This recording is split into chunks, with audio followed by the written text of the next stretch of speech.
Hello.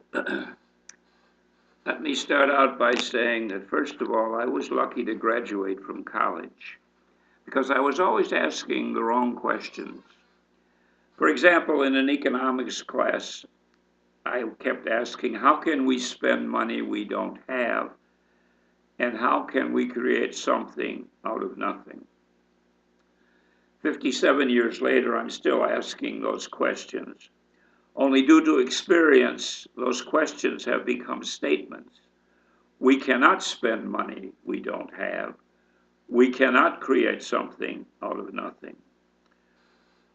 Most people are arguing, do we need more government or less government? I say again, it's not the right question. It's not a question of more or less government, but it's a question of, do we have the right kind of government? Let me give an example. The US Constitution says that Congress alone shall regulate the value of our money. 100 years ago, Congress totally abdicated that responsibility and created the Federal Reserve Bank, which is not a federal institution, but a group of private bankers. At the time the Constitution was written, gold coins were the usual money in circulation. And so we might legitimately ask, well, maybe we should return to the gold standard, which will regulate our money. Again, I say that's the wrong question. It's not a question of what establishes our money, but who establishes our money. Our Constitution says that Congress alone has that power, but Congress has given that power to a group of international bankers.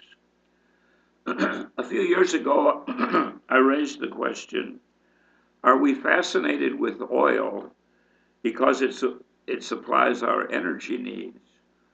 Or is this just another way of backing our currency? As I investigated this question, I found some very interesting facts. First of all, that many nations are now moving to back their currency by oil or other natural resources.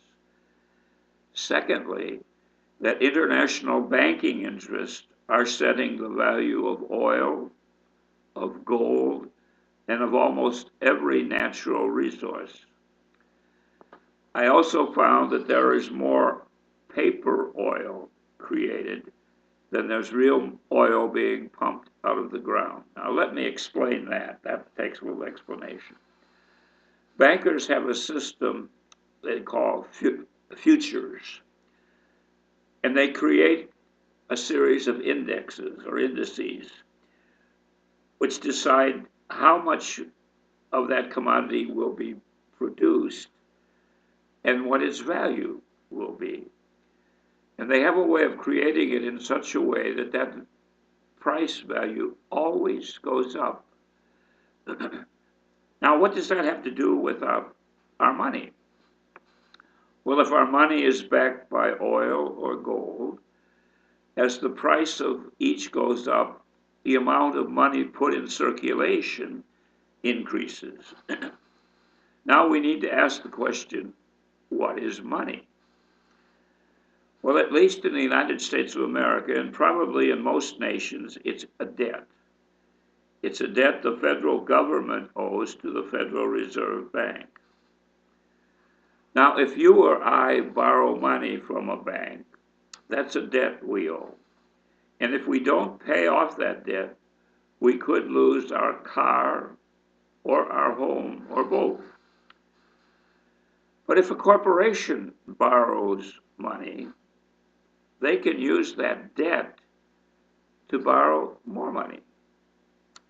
Now, I didn't make this up. I was reading some proxy statements of corporations, and they were describing this process where they borrowed $1 billion.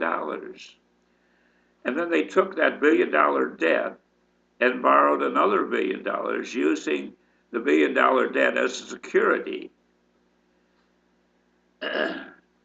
You cannot create money out of nothing. And you certainly can't create it out of debt. And yet that's what we've done.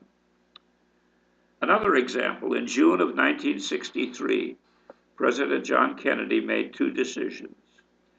He signed Presidential Order 11,110, and this order restored the silver certificate. It stated that any money could be redeemed at any time for a corresponding amount of silver or gold.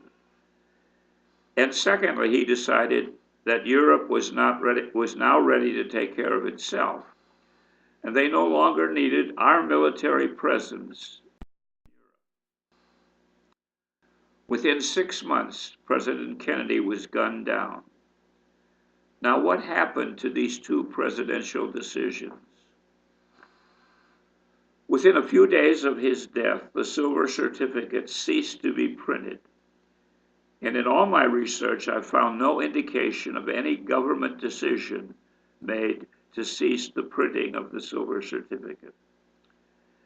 In just over 4 years, the head of the Central Bank of Germany made an agreement with the head of the Federal Reserve Bank of New York.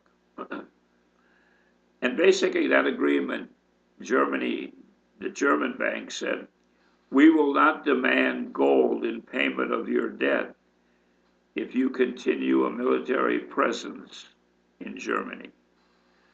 Now, this was not the decision of the President of the United States and the Chancellor of Germany. This was a decision of the head of the two national central banks, and it completely overturned a decision of President Kennedy. 17 years after John Kennedy's death, President Reagan promised that he would get the federal government off of our backs. It is not the federal government that is on our backs. It's a group of international bankers who control the various federal governments and who set the value of money and the amount of money that can be circulated. As long as we're willing to accept the questions and answers that they give us, they will continue to be on our backs.